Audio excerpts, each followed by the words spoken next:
Assalamualaikum warahmatullahi wabarakatuh. Perkenalkan, nama saya Ella Fitriani, NPM 19012. Saya praktikan Laboratorium Sistem Informasi Manajemen, sesi Kamis, nomor meja 17. Di sini saya akan mempresentasikan modul 4, yaitu hosting dan aplikasi Android. Bab pertama, pendahuluan.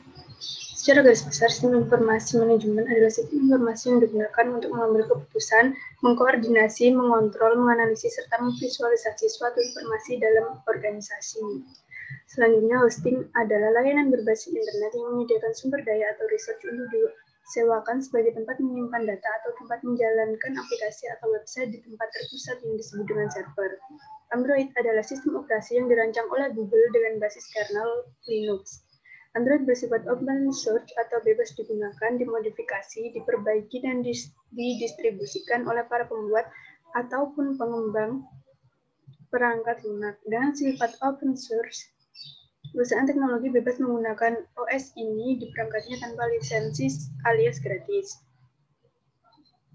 Pada kehidupan sehari-hari, banyak dijumpai permasalahan yang berkaitan dengan sistem informasi manajemen. Salah satu contohnya adalah sistem penjualan buku yang diperlukan rekapan data pembelian buku.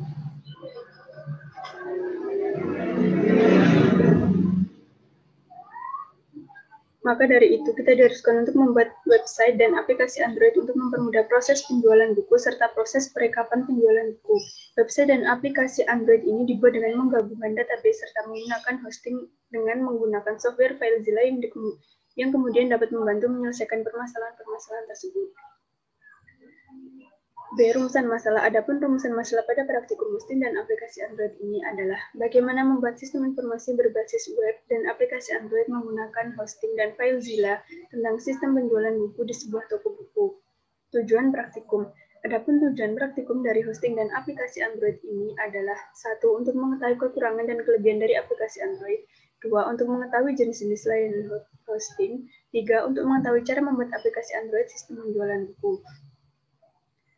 Bab 2. Tinjauan pustaka. A. Website. Website adalah keseluruhan halaman-halaman web yang terdapat dalam sebuah domain yang mengandung informasi. Jenis-jenis web berdasarkan sifatnya adalah yang pertama ada web dinamis.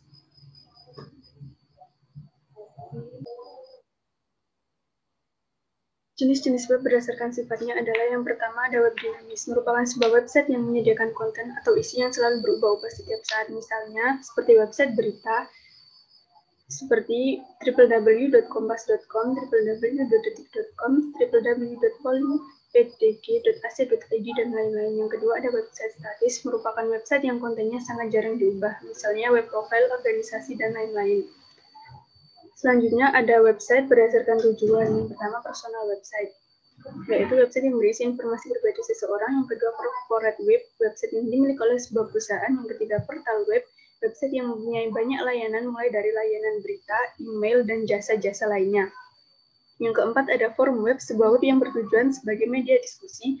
Yang kelima, di samping itu ada juga website e-government, e-banking, e-payment, e-procurement, dan sebagainya. Ditinjau dari segi bahasa, pemrograman yang digunakan website terbagi atas. Yang pertama, server side merupakan website yang menggunakan bahasa pemrograman yang tergantung kepada tersedianya server, seperti PHP, PHP, dan lain sebagainya. Kedua, ada client side adalah website yang tidak membutuhkan server dalam menjalankannya, cukup diakses melalui browser saja, misalnya HTML. Wizard 2009. Berikut ini merupakan beberapa fungsi yang dikategorikan sesuai dengan tujuan bisnis. Yang pertama, sarana informasi. Pertama, fungsi website adalah sebagai sarana untuk menyampaikan informasi terbaru dan menarik untuk dibaca oleh customer atau pelanggan Anda. Contoh website sebagai sarana informasi adalah situs pencarian berita, website company profile, dan lainnya. Untuk jenis kontennya dapat berupa video, teks, dan gambar. Yang kedua, sebagai blog. Orang yang sering membuat blog disebut dengan blogger. Jadi fungsi website yang kedua ini untuk membuat blog, sehingga tujuan utamanya adalah untuk mendapatkan traffic pengunjung serta mengoptimalkan blog yang telah terpublikasi. Selain itu juga dapat berfungsi sebagai sarana untuk meningkatkan brand perusahaan agar mendatangkan customer lebih banyak lagi. Yang ketiga, sarana transaksi jual beli toko online atau e-commerce. Nah, berikut merupakan beberapa informasi terkait dengan unsur pembentukan sebuah web. Yang pertama ada domain. Komponen pertama adalah domain, di mana website dapat dianalogikan sebagai produk, maka website adalah merek atau brandnya. Penulisan domain yang menarik dapat membuat seseorang masuk ke dalam situs Anda. Domain yang baik juga akan berpengaruh pada peningkatan ranking sistem dan pada mesin pencarian. Yang kedua ada hosting. Komponen atau unsur yang kedua adalah hosting, yang mana memiliki peran penting dalam menyimpan semua database atau penyimpanan data. Yang ketiga, konten. Fungsi dari konten sangatlah krusial, karena apabila website tidak memiliki sebuah konten, maka dapat dikatakan bahwa situs tersebut tidak memiliki tujuan yang jelas. Contoh website yang menerapkan konten adalah media sosial, company profile, situs jual beli online, dan masih banyak lagi yang lainnya.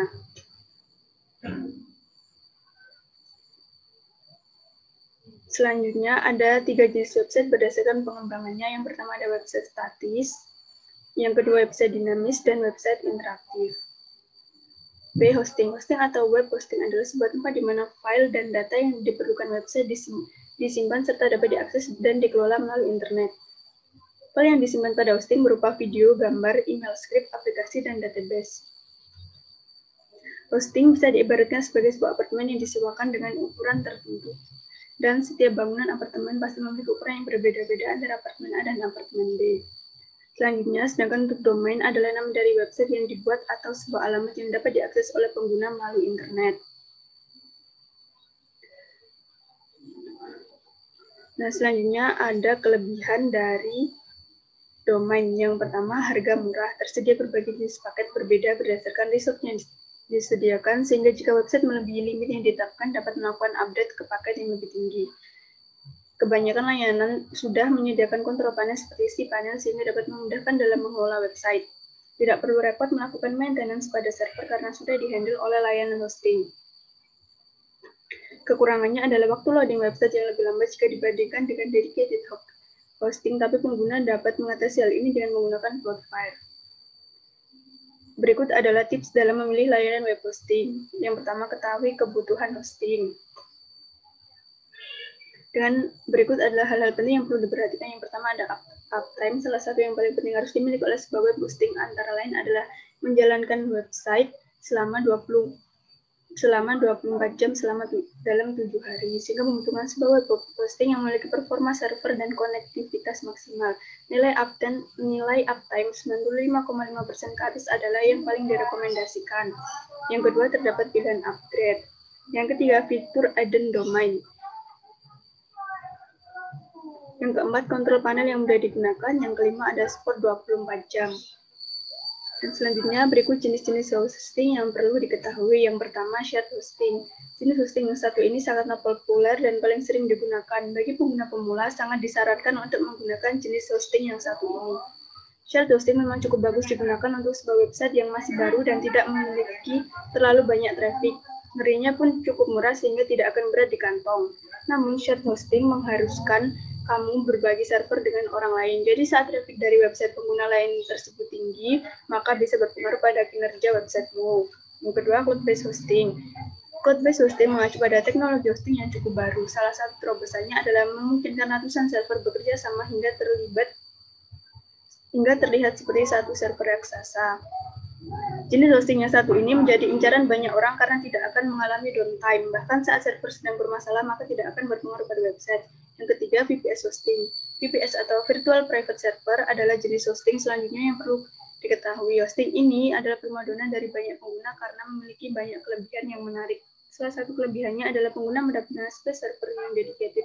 Jadi saat ada peningkatan traffic yang tinggi di website lain yang masih satu server, maka tidak akan berdampak pada website kamu. Yang keempat, WordPress hosting adalah jenis lain dari shared hosting dan difungsikan khusus untuk para pengguna website dari WordPress. Jenis hosting yang satu ini akan memberikan pengguna layanan seperti memperbarui instalasi WordPress untuk membantu melindungi website dari ancaman keamanan peretas. Jenis hosting ini juga cocok digunakan untuk para pemula karena harganya juga cukup bersahabat. Ini 2021. Yang selanjutnya ada domain.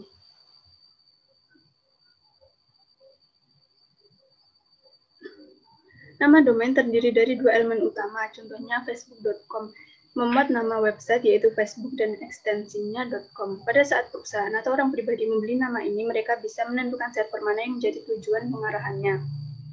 Registrasi nama ini dikelola organisasi bernama ICANN atau Internet Corporation for Assigned Names and Number.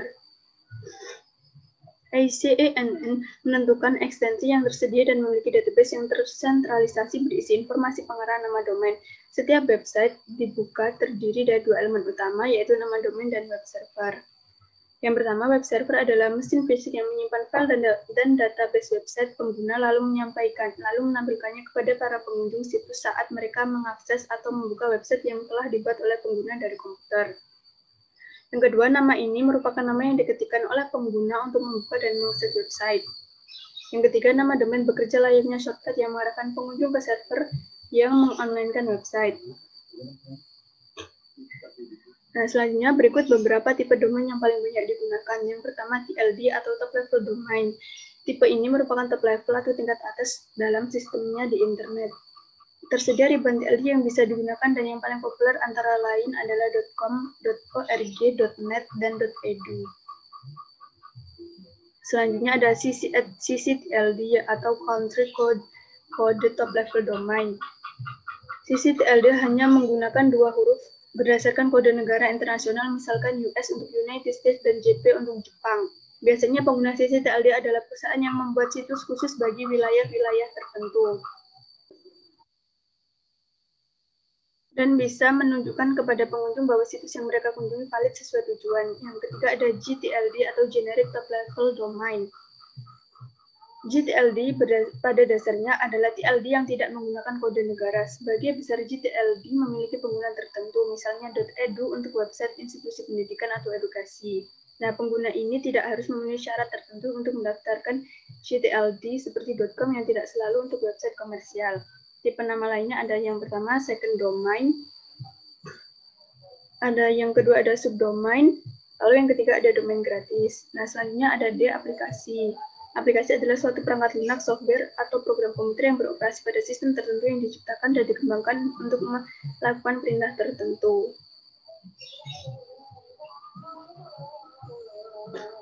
Aplikasi dapat dikategorikan dalam 3 kelompok, yaitu aplikasi desktop, aplikasi yang hanya dijalankan di perangkat PC, komputer, atau laptop. Yang kedua, aplikasi web, yaitu aplikasi yang dijalankan menggunakan komputer dan koneksi internet. Dan selanjutnya ada aplikasi mobile, yaitu aplikasi yang dijalankan di perangkat mobile, di mana untuk kategori ini penggunaannya sudah banyak sekali.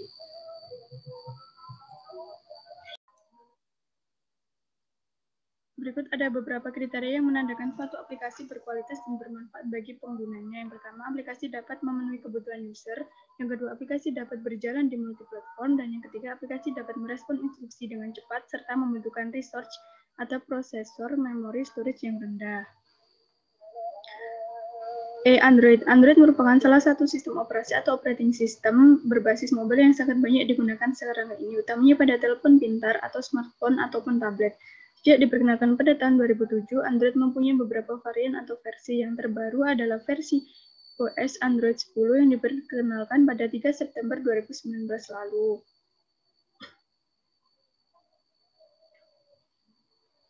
Berikut ada kelebihan Android adalah sebagai berikut. Yang pertama merupakan sistem operasi open source. Siapa saja bisa menggunakan secara gratis. Para developer atau pengembang dimudahkan untuk mengoptimalkan pengembangan OS ini untuk smartphone yang dibuatnya. Yang kedua, harganya beragam. Ada yang terbilang cukup terjangkau, ada pula yang memiliki harga jual tinggi, sehingga smartphone Android bisa menjangkau semua kalangan. Namun semakin tinggi harga, semakin mumpuni pula spesifikasinya. Yang ketiga, memiliki banyak dukungan aplikasi. Hal ini juga tidak lepas dari sifat Android yang merupakan sistem operasi open source. Pengembang pun diizinkan untuk mengembangkan aplikasi berbasis source code dari Android. Oleh karena itu, jika pengguna masuk ke Play Store, akan ditemukan banyak sekali ribuan aplikasi yang sesuai dengan kebutuhan pengguna. Yang keempat, mudah dimodifikasi. Banyak komponen yang bisa Anda atur ulang atau dimodifikasi mulai dari ROM hingga custom overclock pada sistem Android. Hal ini bisa berpengaruh terhadap performa ponsel pintar berbasis Android agar bisa bekerja lebih cepat dan sesuai dengan keinginan. Selanjutnya ada kekurangan Android adalah sebagai berikut. 1. Kerja sistemnya cukup berat. Hal ini menyebabkan banyak memori yang dibutuhkan, baik RAM maupun ROM. Yang kedua, hasil modifikasi sering menyebabkan sistem bekerja tidak stabil dan kurang optimal. Ada kalanya hasil modifikasi mengakibatkan OS menjadi sedikit lalai dan kurang responsif. Nantinya bisa berpengaruh pada hardware sehingga menjadi cepat panas dan kapasitas memori lebih mudah bocor. Yang ketiga, kurang responsif jika disandingkan dengan spesifikasi hardware yang tidak baik. Putra 2019. Dan selanjutnya, bab 3, langkah-langkah pengerjaan. Sebuah toko buku ingin membangun suatu website dan aplikasi Android untuk membantu mempermudah proses penjualan buku serta mempermudah proses merekap data-data penjualan sehingga dapat meminimalisir kesalahan dalam merekap data penjualan. Agar web tersebut dapat diakses oleh semua orang, web tersebut harus di-online-kan terlebih dahulu serta membuat versi aplikasi Android dari web tersebut. Langkah yang pertama, aktifkan Apache dan MySQL di XAMPP. Dan berikut adalah tampilan dari mengaktifkan Apache dan MySQL di XAMPP. Yang kedua, buat folder dengan nama sesuai nama pada database di htdocs dan buat folder gambar di dalam database tersebut. Berikut adalah tampilannya. Dan selanjutnya, yang ketiga, buka database yang telah dibuat di localhost, lalu di backup dengan klik export lalu go. Seperti ini untuk tampilannya. Selanjutnya, yang keempat, buka halaman web hosting pada http://w.ultimatefreehost.in/. Dan berikut adalah tampilan dari web hostingnya. Langkah yang kelima, pilih login, lalu new registration. Yang keenam, isi data-data yang dibutuhkan pada hosting. Yang ketujuh, buka email untuk mendapatkan link pemberitahuan, lalu klik link tersebut. Berikut adalah tampilan pada email pemberitahuannya. Lalu langkah ke-8, buka email yang masuk kembali untuk mendapatkan pemberitahuan, lalu klik Save panel URL. Ini untuk email pemberitahuan yang kedua. Lalu langkah yang ke-9, isi username dan password sesuai data si panel yang masuk di email, lalu klik login. Langkah yang ke-10, klik MySQL database. Lalu langkah yang ke-11, buat nama database-nya. Yang ke-12, klik admin. Langkah yang ke-13, import database menggunakan salah satu cara, yaitu export, copy, paste, SQL, atau drag drop. Yang keempat, buka FileZilla. Berikut ini untuk tampilan FileZilla-nya.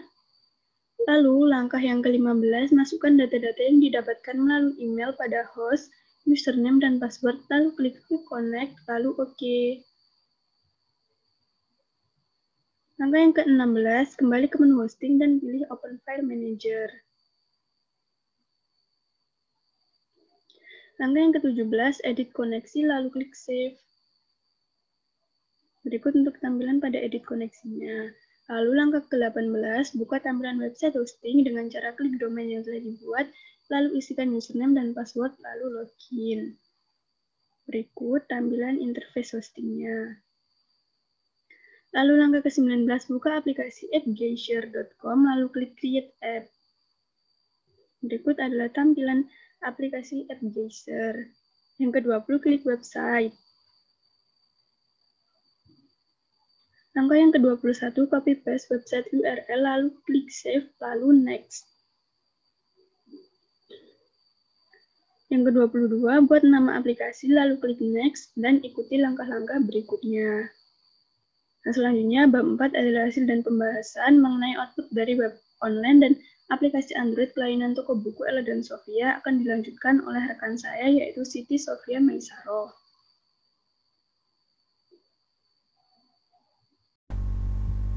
Assalamualaikum warahmatullahi wabarakatuh. Perkenalkan, nama saya Siti Sofia Maisaro, NPM 19320100034 dari praktikan kelompok 17 Lab Sistem Informasi dan Manajemen. Di sini saya akan menampilkan untuk tampilan web yang saya buat dengan partner saya tentang sistem informasi penjualan buku yang saya namai Bookstore Lancar. Untuk pertama-tama kita masukkan username yang benar, lalu kita submit.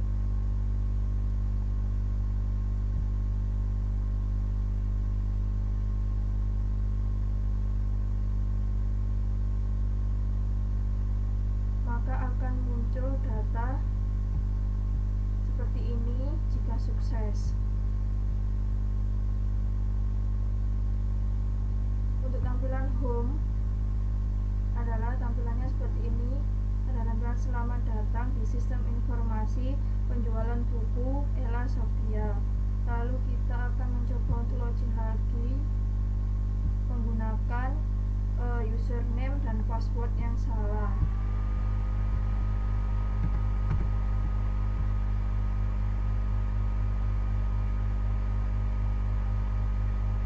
Maka akan muncul kata password yang Anda masukkan salah. Silakan login kembali. Jadi kita login kembali menggunakan username dan password yang benar.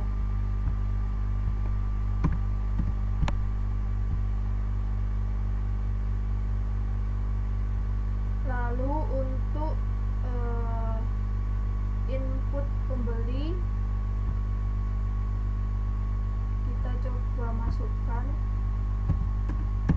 nama pembeli, ID pembeli, ID karyawan, alamat, lalu insert code.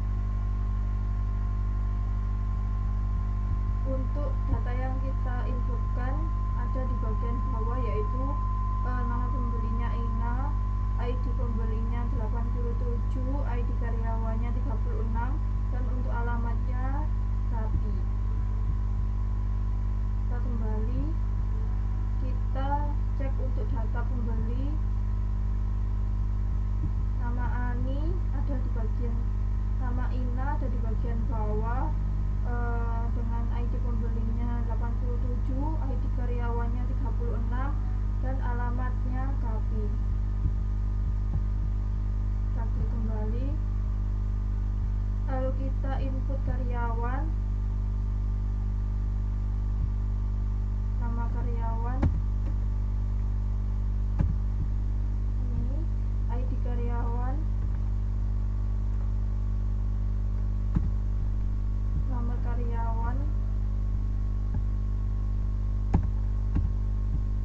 insert report. Maka yang kita inputkan datanya akan ada di paling bawah, yaitu nama karyawan Umi, ID karyawannya 29, nomor karyawannya 085 234 173 298. Kembali, untuk data karyawannya yang kita inputkan tadi ada Umi, ID karyawannya 29, untuk nama karyawannya 085 234 173 298. Kembali, lalu untuk input buku,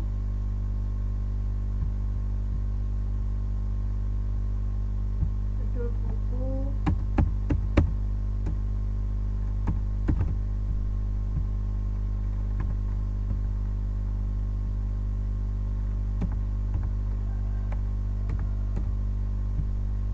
ID karyawan,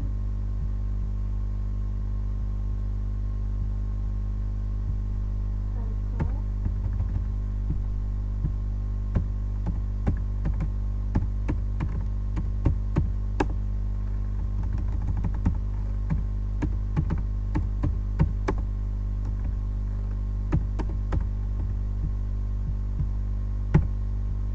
klik insert code.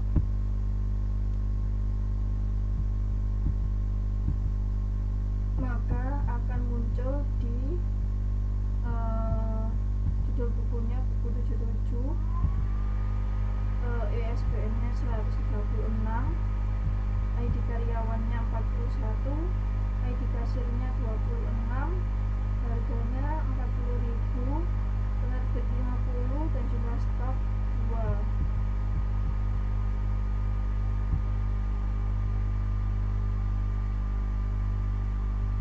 Lalu untuk data buku, tadi buku 77, ISBN-nya 136, ID karyawan 41, ID kasir 26, harga 40.000, penerbit 50, dan jumlah stoknya 2. Lalu input kasir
185, 234, 173, 279.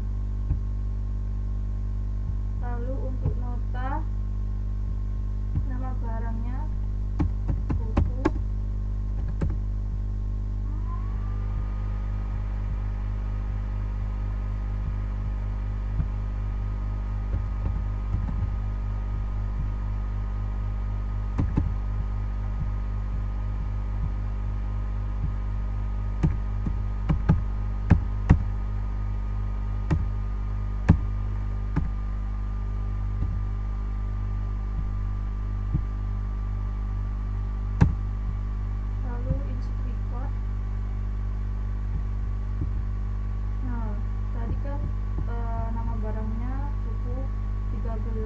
harga barangnya 67.000, nota 98, ID kasir 25, untuk tanggal belinya tanggal 19 bulan 5 2021, jumlah barang sebanyak 9. Kembali. Lalu untuk data notanya, tampilannya buku 13, harga barang 67.000, nomor nota 98, ID kasir 25, tanggal beli tanggal 19 bulan 5 2021, jumlah barang sebanyak 9. Lalu untuk tampilan help, jika Anda mengalami kendala silakan menghubungi 085 234 173 252.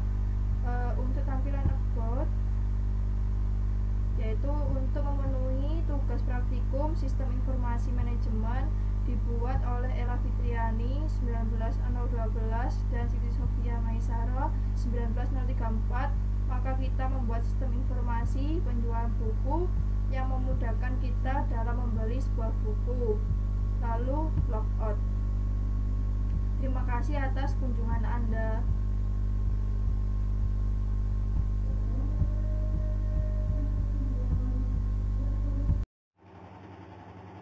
Di sini saya akan melanjutkan untuk tampilan aplikasi Android di HP yang kelompok saya namai Bookstore Lancar.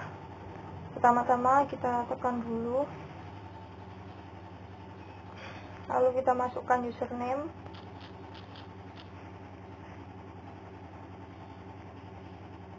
lalu kita submit,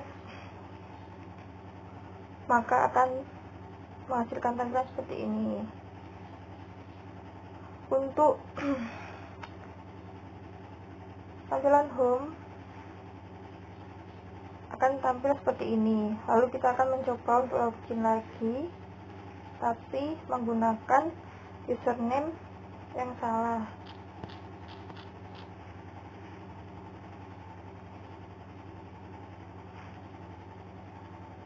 Maka akan muncul tampilan password yang Anda masukkan salah, silakan login kembali. Jadi kita akan login kembali dengan username dan password yang benar.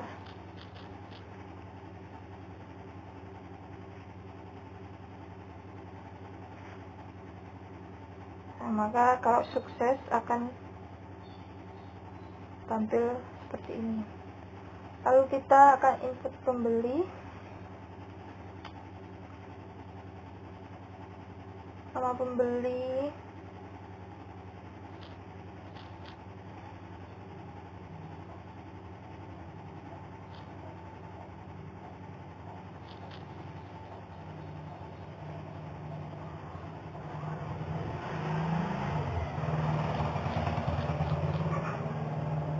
lalu tekan insert report.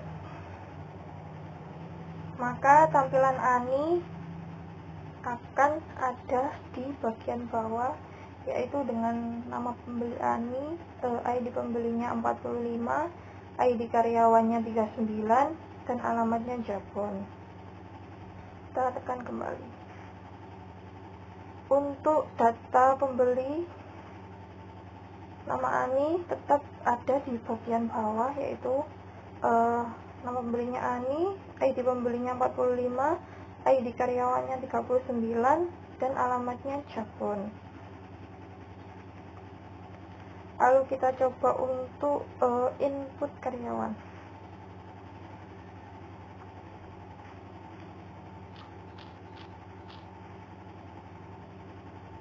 ID karyawan.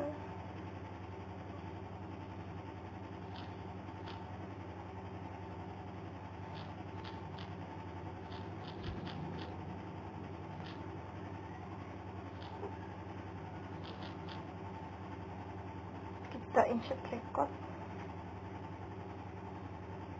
Nah, maka tampilannya akan seperti ini. Untuk tadi yang kita inputkan nama villa, ID karyawannya 84, dan untuk nomor karyawannya 085234173445. Lalu kita coba untuk kembali. Kita cek untuk data karyawan. Nah, untuk data karyawannya ada nama villa, ID karyawannya 84, dan nomor karyawannya 085234173445. Lalu kita kembali, kita mencoba untuk input buku.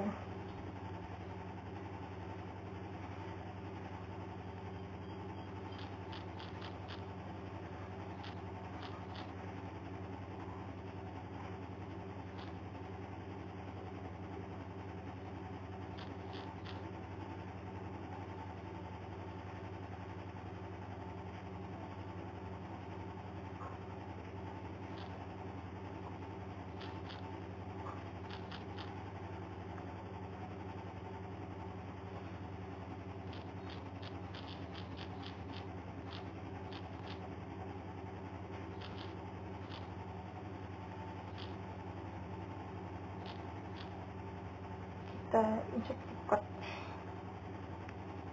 Nah, untuk yang kita masukkan tadi kan judul bukunya buku 13, ISBN-nya 432, untuk ID karyawannya 22, ID kasirnya 29, untuk harganya 55.000, penerbitnya penerbit 60, dan jumlah stoknya sebanyak 2.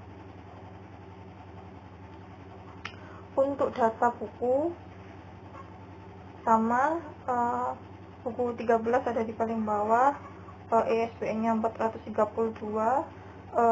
ID karyawannya 22, ID kasirnya 29, harganya 55.000, penerbit 60, dan jumlah stoknya 2. Lalu untuk input kasir,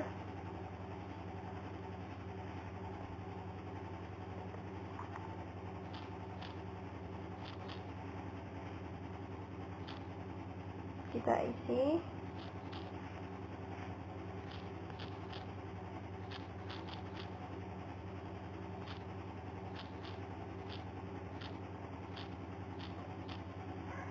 Kita insert record.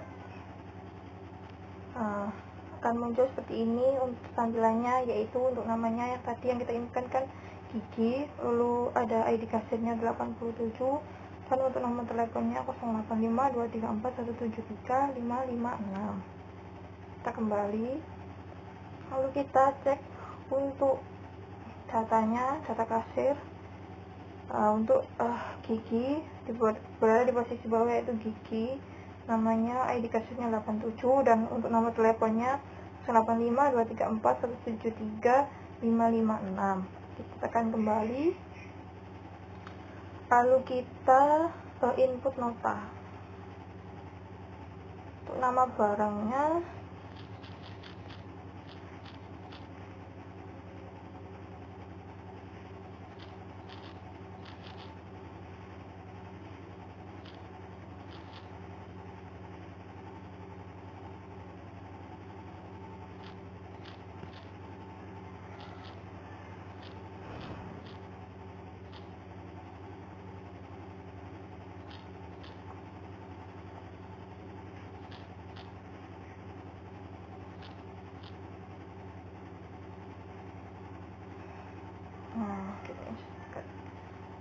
tadi kan kita masukin datanya, yaitu buku nama barangnya buku 13, harga barangnya 55.000, untuk nomor notanya 56, ID kasirnya 25, tanggal belinya tanggal 18 bulan 5 2021, jumlah barang yang dibeli sebanyak 5. Lalu kita kembali.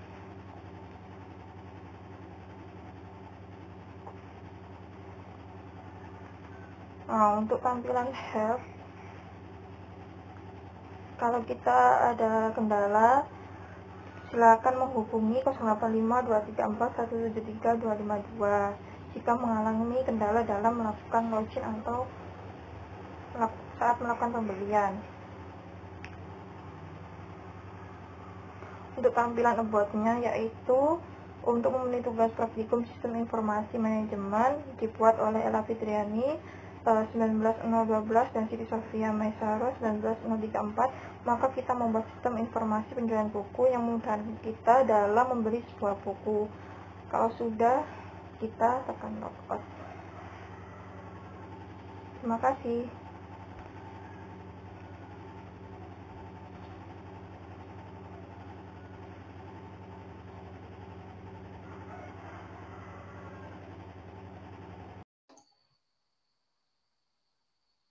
Bab 5, kesimpulan dan saran. A. Kesimpulan. Berdasarkan pada tujuan modul 4, maka didapatkan kesimpulan sebagai berikut.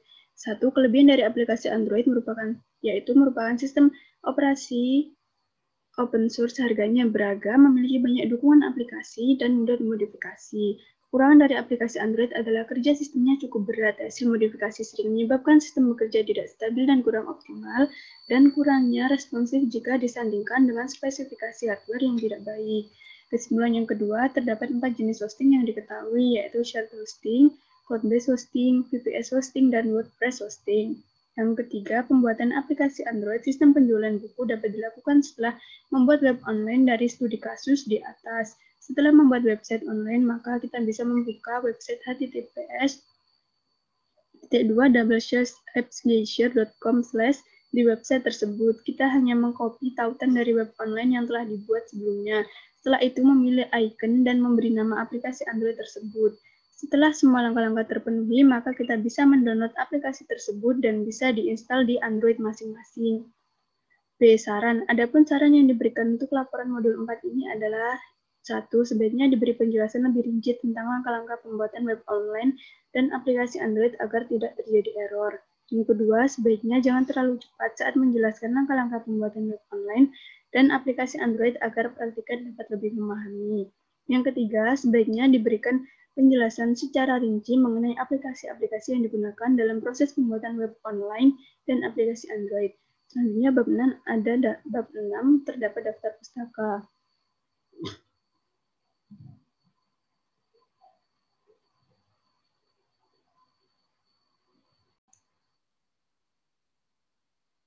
Demikian presentasi dari kelompok kami mengenai bab 4, yaitu hosting dan aplikasi Android. Apabila ada kekurangan, kami mohon maaf yang sebesar-besarnya. Wassalamualaikum warahmatullahi wabarakatuh.